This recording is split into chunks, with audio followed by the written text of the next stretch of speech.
श्री स्वामी समर्थ. मी हा चॉपरचा रिव्ह्यू घेऊन आली आहे, जेणेकरून जर तुम्हाला घ्यायचं असेल तर तुम्ही घेऊ शकता.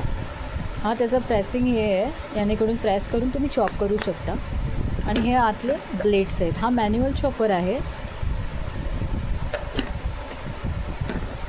हे असं करून तुम्ही त्यात मटेरियल टाकून त्याला तुम्ही प्रेस करू शकता. फक्त एवढंच की मोठे मोठे चंक्स टाकू नका, जेणेकरून हा हार्ड प्रेस होणार, तुम्हाला प्रेस करायला होणार नाही.